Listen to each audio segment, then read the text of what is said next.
Ibrahim Traoré, le capitaine du Burkina Faso, a pris une décision qui secoue les fondations économiques mondiales. À minuit, il a annulé tous les permis miniers étrangers, un geste perçu par les investisseurs comme une folie. Pourtant, pour le peuple burkinabé, c'était un acte de justice. Les rues de Ouagadougou ont explosé de joie alors que des milliers de citoyens acclamaient ce qui semblait être un tournant décisif pour leur souveraineté. Mais cette décision audacieuse a-t-elle réellement ouvert une nouvelle ère pour l'Afrique ? Le peuple burkinabé a longtemps été écrasé sous le poids de l'exploitation minière étrangère. Chaque année, des milliards de dollars d'or étaient extraits, mais la richesse ne profitait qu'aux multinationales et aux comptes offshore. Les citoyens, eux, restaient dans la pauvreté. Ibrahim Traoré, avec son gouvernement, a pris une décision historique. Annuler les permis miniers étrangers sans indemnisation. Cela allait au-delà de la simple réforme, c'était une révolution légale. Le message envoyé était clair. L'or de Burkina Faso ne nourrira plus les banques étrangères, mais les Burkinabés eux-mêmes. La promesse était grande, mais la mise en œuvre allait bouleverser l'ordre économique mondial. Ce changement radical allait-il libérer le pays, ou serait-ce une erreur fatale qui détruirait les fondations de son économie ? Les enjeux étaient immenses, tant pour le Burkina Faso que pour l'ensemble de l'Afrique. L'histoire de cette décision commence avec un paradoxe cruel. Le Burkina Faso, un des plus grands producteurs d'or au monde, est resté l'un des pays les plus pauvres. En 2023, 69% des exportations provenaient de l'or, mais une grande partie de cette richesse était siphonnée par des sociétés minières étrangères. Le peuple, malgré la richesse de la terre, vivait dans la misère.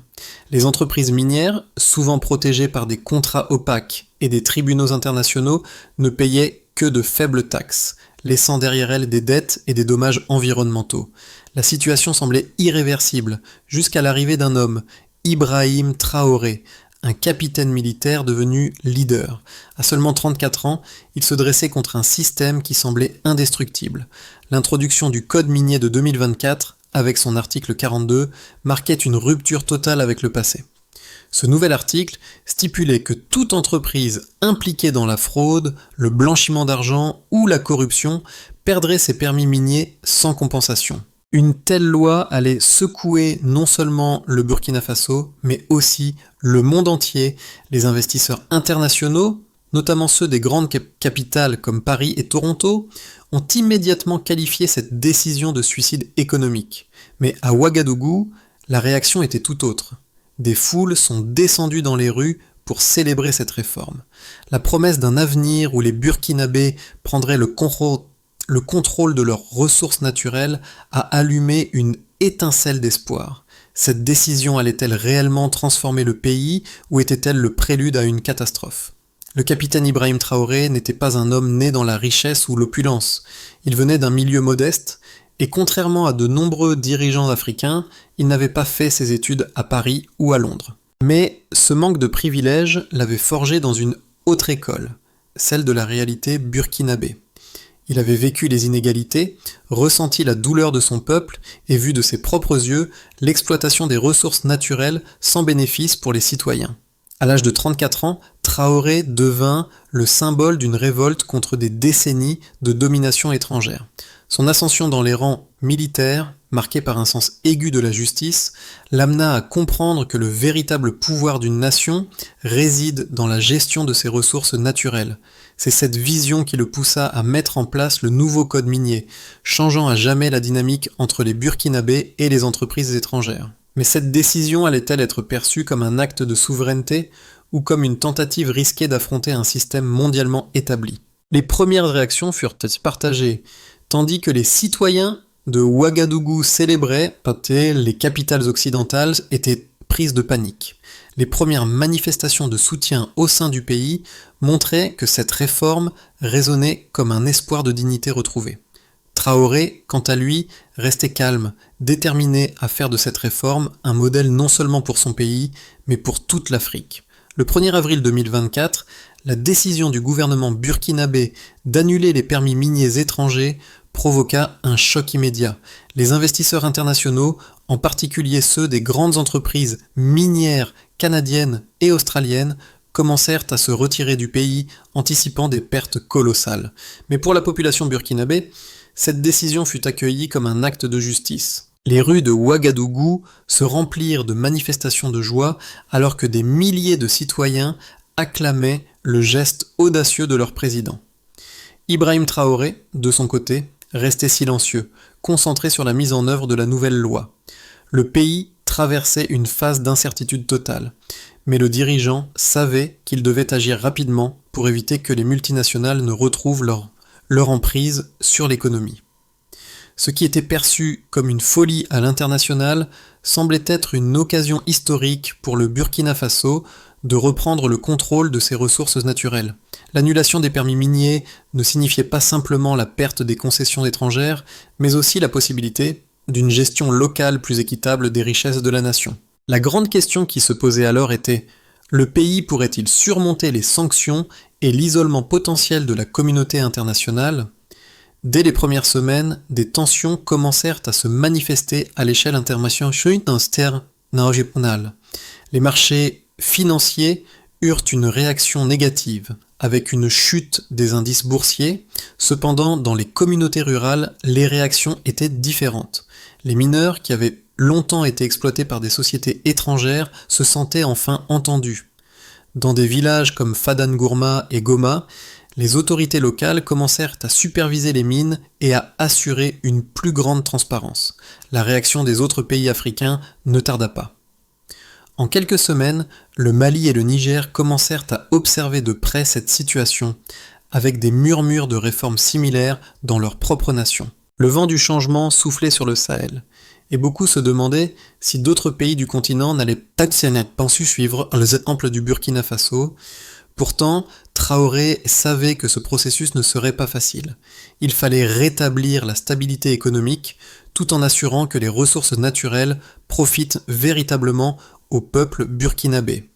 La première étape cruciale fut de créer une société minière d'État pour gérer les anciennes concessions, une tentative de maintenir l'approvisionnement en or tout en le réinvestissant dans les infrastructures locales.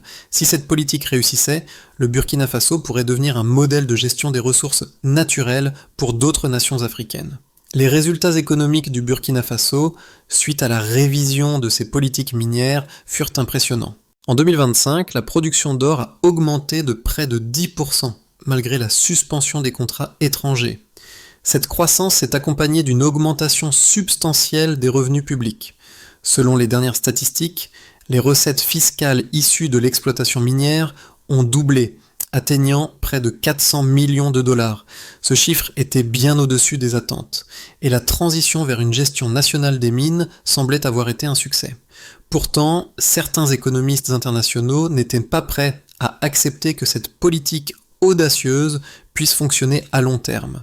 Ils soutenaient que l'émergence d'une industrie minière sous contrôle national entraînerait inévitablement une baisse de la production due à la corruption et à une mauvaise gestion.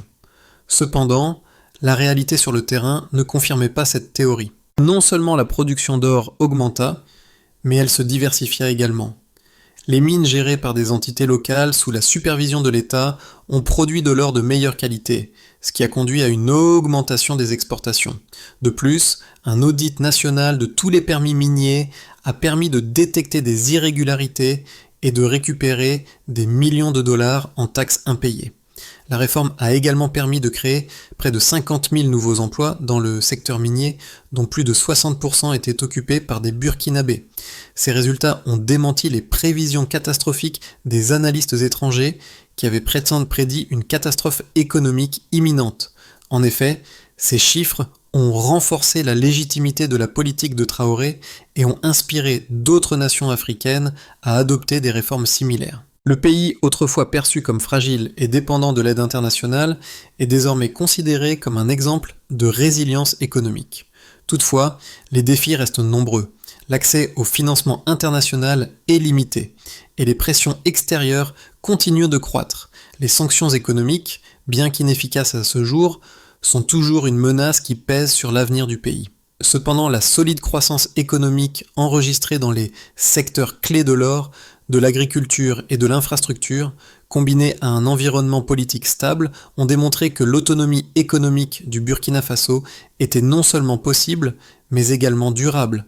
Il y a deux visions opposées concernant l'impact des réformes menées par Ibrahim Traoré. D'un côté, les partisans de la politique estiment que l'autosuffisance des pays africains est essentielle pour contrer l'exploitation étrangère. Ils voient dans la décision de révoquer les permis miniers une affirmation de souveraineté. Selon eux, ce modèle pourrait inspirer d'autres nations à reprendre le contrôle de leurs ressources naturelles et à les utiliser au service de leur population, créant ainsi un cercle vertueux de développement économique local. À cet égard, la décision du Burkina Faso représente non seulement un tournant pour le pays, mais aussi pour toute l'Afrique, qui pourrait désormais se libérer de l'influence des puissances étrangères. En outre, l'amélioration des infrastructures locales, l'augmentation des revenus publics et la réduction du chômage dans les communautés minières sont des preuves évidentes que cette politique fonctionne. De l'autre côté, les critiques affirment que ce modèle est trop risqué et que le pays pourrait souffrir à long terme. Les sanctions économiques, l'isolement international et la fuite des capitaux sont des risques auxquels le Burkina Faso pourrait être confronté, sans parler des difficultés pour attirer de nouveaux investisseurs étrangers. Ils soutiennent que l'Afrique a besoin de partenariats avec les puissances mondiales pour se développer, et que se couper de ces partenariats pourrait paralyser l'économie du pays. Selon eux, la gestion nationale des ressources naturelles pourrait aboutir à la corruption et à une mauvaise gestion, ce qui nuirait au développement du pays. Alors que les débats continuent de diviser les experts, le temps seul dira qui avait raison. Toutefois, les premiers résultats montrent que la transition vers une gestion locale, loin de nuire à l'économie, a permis d'améliorer les conditions de vie de la population, tout en créant de nouvelles opportunités dans l'industrie minière et au-delà. Le véritable tournant dans l'histoire du Burkina Faso survint lorsque les autres nations africaines commencèrent à suivre l'exemple du pays. En quelques mois, le Mali et le Niger annonçaient leurs propres réformes minières inspirées par le succès de Traoré. Ces pays avaient longtemps été les spectateurs d'un système mondial qui exploitait leurs ressources sans leur permettre de les contrôler. Aujourd'hui, l'Afrique semblait commencer à écrire ses propres règles sans la tutelle des puissances étrangères. Traoré, qui avait été qualifié de fou par les analystes économiques, était désormais perçu comme un visionnaire. À Ouagadougou, les célébrations se poursuivaient, mais le défi restait immense. Les pressions extérieures étaient fortes et l'incertitude régnait sur l'avenir. Mais à travers la détermination de son peuple et l'ingéniosité de ses dirigeants, le Burkina Faso était en train de démontrer au monde que la souveraineté n'était pas une utopie, mais un objectif réalisable. Ce n'était pas seulement un changement économique, mais aussi un changement de paradigme politique, un renversement des dynamiques de pouvoir qui avaient dominé l'Afrique depuis des décennies. Le combat pour la souveraineté venait de commencer. Les conséquences immédiates de la réforme au Burkina Faso furent plus profondes que ce que le monde avait anticipé. Loin de déstabiliser le pays, la décision de révoquer les permis miniers étrangers sans compensation a catalysé une série de changements bénéfiques. Sur le plan économique, la production d'or a augmenté de 10% en 2025, ce qui a directement renforcé les revenus publics. Plus important encore, les infrastructures du pays ont commencé à se développer grâce aux nouvelles ressources financières allouées à l'éducation, à la santé et aux routes. Le pays a mis en place une société minière d'État, ce qui a permis de redistribuer les bénéfices de l'exploitation minière aux Burkinabés plutôt qu'à des entreprises étrangères. Le chômage, en particulier dans les zones minières, a diminué de manière significative et la confiance dans les autorités locales a été restaurée. Cependant, les répercussions de cette décision ne se limitent pas aux frontières du Burkina Faso. En Afrique, plusieurs autres pays ont observé avec attention ce qui se passait au Sahel. Le Mali et le Niger, inspirés par le modèle burkinabé, ont commencé à réévaluer leurs contrats miniers avec les multinationales. Et un nouveau pacte de coopération régionale a vu le jour, marqué par l'Alliance du Sahel. Ce bloc de nations, qui inclut désormais le Burkina Faso, s'est engagé à défendre collectivement sa souveraineté. à partager les ressources et à lutter contre l'influence étrangère dans leurs affaires internes. Au niveau international, la décision du Burkina Faso a soulevé de vives critiques, mais a aussi ouvert des portes à de nouveaux partenariats avec des pays comme la Chine et la Turquie, qui étaient prêts à négocier sur des bases plus équitables. L'Occident, quant à lui, a réagi avec incrédulité, qualifiant cette politique de nationalisme économique. Mais ce qui se passait sur le terrain était bien plus complexe. La population burkinabé, autrefois soumise à une exploitation étrangère systématique, se retrouvait maintenant au cœur de la gestion de ses ressources, redéfinissant ainsi les contours de sa souveraineté. Alors que le Burkina Faso poursuivait sa transformation, plusieurs scénarios pouvaient se dessiner pour les 6 à 12 prochains mois. Le premier scénario optimiste envisageait une accélération des réformes, renforçant la position du pays sur la scène internationale. Si la production d'or continuait à croître et que le gouvernement parvenait à maintenir la stabilité politique, le Burkina Faso pourrait devenir un modèle de souveraineté économique en Afrique. L'Alliance du Sahel, renforcée par cette nouvelle approche, pourrait jouer un rôle central dans la reconfiguration géopolitique du continent, en suscitant des réformes similaires dans d'autres pays comme le Mali et le Niger. Ce scénario conduirait à une croissance continue de l'économie nationale, à l'émergence de nouveaux projets d'infrastructures et à une meilleure qualité de vie pour les citoyens. Cependant, ce modèle n'était pas sans risque. Le scénario pessimiste envisageait une escalade des tensions avec les puissances étrangères, entraînant des sanctions plus sévères et une possible détérioration des relations avec les investisseurs internationaux.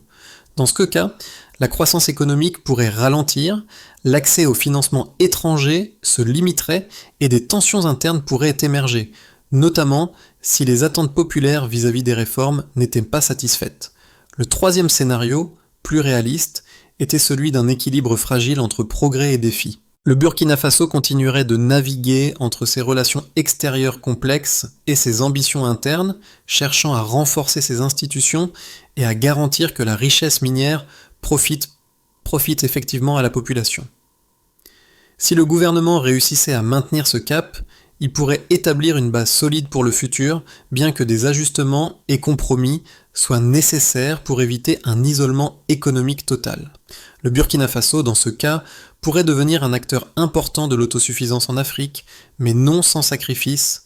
Chaque scénario dépendra de la capacité du pays à gérer ses ressources, ses relations internationales et à maintenir l'unité nationale face à des défis internes et externes. Pour le peuple burkinabé, ce n'était pas juste une question d'économie.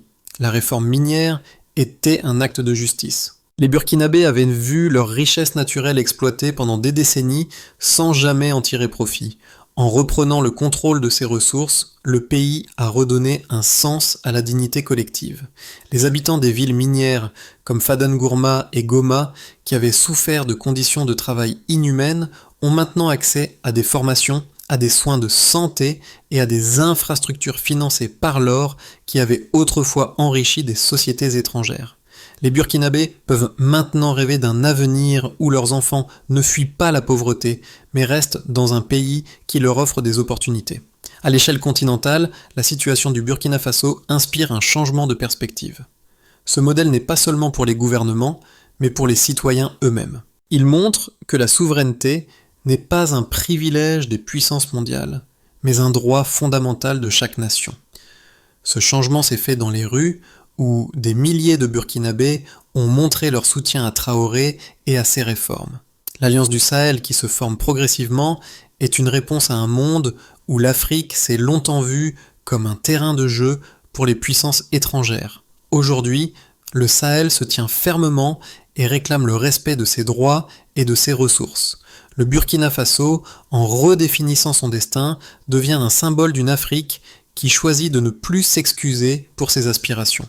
Ce changement a inspiré des milliers de jeunes, non seulement au Burkina Faso, mais à travers tout le continent africain, leur montrant qu'il est possible de renverser l'ordre établi. La route vers une véritable autonomie du Burkina Faso ne serait pas simple, mais elle est désormais claire. La première étape consiste à garantir la transparence dans la gestion des ressources minières. Le gouvernement, en collaboration avec des experts locaux, doit mettre en place des mécanismes rigoureux pour superviser les mines et éviter toute forme de corruption ou de mauvaise gestion. Des audits réguliers et des rapports publics sur la production et les revenus des mines permettront de maintenir la confiance du peuple. Ensuite, il est crucial de renforcer l'infrastructure éducative et sanitaire. L'or, qui est désormais exploité pour les Burkinabés, doit alimenter ces secteurs vitaux, créant ainsi des emplois durables et une amélioration des conditions de vie pour tous les citoyens. Le gouvernement doit également travailler à établir des partenariats solides avec des investisseurs étrangers qui respectent la souveraineté nationale et les lois locales afin de garantir que les projets miniers bénéficient véritablement à la population. Dans cette optique, la création d'une industrie locale de transformation sera essentielle. Au lieu d'exporter uniquement des matières premières, le pays devra se tourner vers des industries de transformation qui créeront davantage d'emplois et permettront au Burkina Faso de conserver une plus grande part de la valeur ajoutée de ses ressources naturelles. Enfin, il est important de ne pas négliger la diplomatie internationale. Le Burkina Faso devra naviguer habilement entre ses relations avec les puissances mondiales et sa volonté d'autosuffisance. La mise en place de l'Alliance du Sahel offre une chance unique de renforcer la position de ces pays face aux pressions extérieures. Le chemin vers une pleine souveraineté sera semé d'embûches, mais avec une gestion transparente et une volonté politique forte, le Burkina Faso pourrait devenir un modèle pour l'Afrique. Le message d'Ibrahim Traoré est plus que jamais résonnant à travers le continent africain. L'Afrique ne doit plus demander la permission pour gérer ses propres ressources. Cette déclaration, à la fois simple et profonde, résume l'essence de la réforme burkinabé. Ce n'était pas seulement une victoire économique, mais une victoire symbolique pour la dignité des peuples africains. Le Burkina Faso, sous la direction de Traoré, a montré qu'une nation peut se relever, non pas en se soumettant aux forces extérieures, mais en affirmant sa souveraineté. Aujourd'hui, dans les rues de Ouagadougou et au-delà, les citoyens portent fièrement l'héritage de ce changement radical. Ce n'est plus une question de se battre pour la survie, mais de vivre selon ses propres termes. Le capitaine Ibrahim Traoré, armé de sa conviction et de son courage, a non seulement redéfini le destin de son pays, mais a également allumé une flamme d'espoir pour tout un continent qui aspire à sa propre émancipation. Le Burkina Faso a démontré qu'il est possible de réécrire l'histoire lorsqu'une nation choisit de se dresser pour ses principes. Le voyage du Burkina Faso est loin d'être terminé, mais il offre un modèle d'espoir pour toutes les nations qui cherchent à se libérer des chaînes de l'exploitation étrangère. L'Afrique, à travers cette révolution silencieuse menée par Ibrahim Traoré, a ouvert la voie à une nouvelle ère de souveraineté. Mais ce n'est pas uniquement le gouvernement qui doit mener ce changement, c'est aussi chaque citoyen, chaque jeune qui rêve d'un avenir meilleur. En soutenant ces réformes et en restant solidaires, nous pouvons assurer un futur prospère pour le Burkina Faso et pour toute l'Afrique. Si vous croyez en l'autosuffisance et la dignité des peuples, soutenez cette vision. Partagez cette histoire, faites entendre votre voix et engageons-nous ensemble pour un avenir où les ressources de l'Afrique profitent à ses enfants. Le changement commence avec vous. Quelles seront vos actions pour soutenir la souveraineté de l'Afrique ? Nous vous invitons à participer activement à ce mouvement à travers vos idées et votre engagement. L'histoire continue et vous en faites partie.